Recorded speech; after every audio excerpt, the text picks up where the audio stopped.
Just another day in the South China Sea.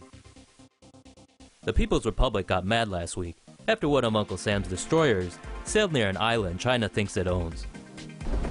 U.S. Navy officials said USS Hopper, a destroyer vessel, sailed near the Scarborough Shoal last week.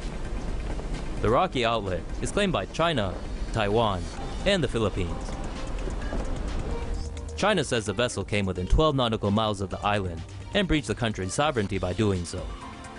The U.S. says it was an innocent passage and followed international law. The Chinese Navy reportedly ordered the USS Hopper to withdraw immediately after discerning its identity. Despite all the bluster, it looks like the U.S. Navy will continue operations in the area. Stick around for more on the South China Sea. China keeps on building stuff they shouldn't. All throughout 2017, China has been plying the South China Sea with tons of military equipment. A new Asia Maritime Transparency Initiative report says China has continued developing its military bases in the South China Sea. The country has reportedly installed wind turbines and a helipad at Tree Island and towers on Triton Island. The report says China has continued development of Subi Reef, creating underground tunnels for ammunition storage and installing further radar technology. On Fiery Cross Reef, China has created underground tunnels for supply and ammunition storage, as well as a high-frequency radar array. The report says that China also created underground storage tunnels, missile shelters, and radar arrays on Mischief Reef. China is pretty much set on keeping this up, despite U.S. calls for it to halt all construction in the area. China's going nuclear. Beijing is doubling down on nuclear energy development in an effort to pump up power in the South China Sea. China recently announced plans to build a floating nuclear power plant over the next 5 years. Some 20 floating stations are expected to be built among the numerous islands it lays claim to in the South China Sea.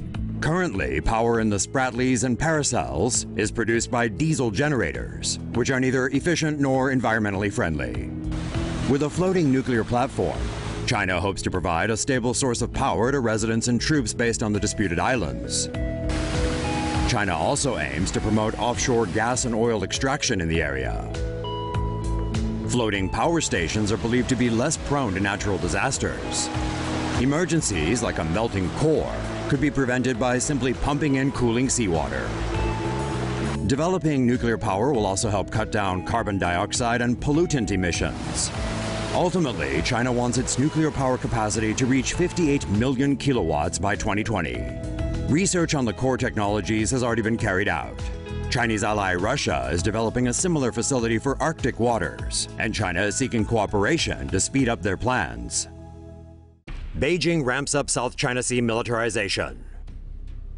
China's Navy has reportedly finished expanding its man-made outpost in the South China Sea and is now building military infrastructure on some of the larger islands. China is outfitting its 3 largest outposts, Fiery Cross, Subi, and Mischief Reefs in the Spratly Islands, with military infrastructure. This includes airfields with runways at least 8,800 feet long, water and fuel storage, port facilities, 24 fighter-sized hangars, communication facilities, barracks, and administration buildings. Once the facilities are complete, China can house up to 3 regiments of fighter jets in the Spratly Islands. The 3 air bases and another on Woody Island in the Paracels will give Chinese fighter jets the ability to operate over almost the entire South China Sea. Meanwhile, China has also developed radar surveillance coverage of almost the entire region. The Hague International Tribunal rejected China's claims of historical ownership in the South China Sea last July. China has firmly rejected the ruling. Parts of the South China Sea are claimed by China, Brunei, Taiwan, Malaysia, Indonesia, the Philippines, and Vietnam.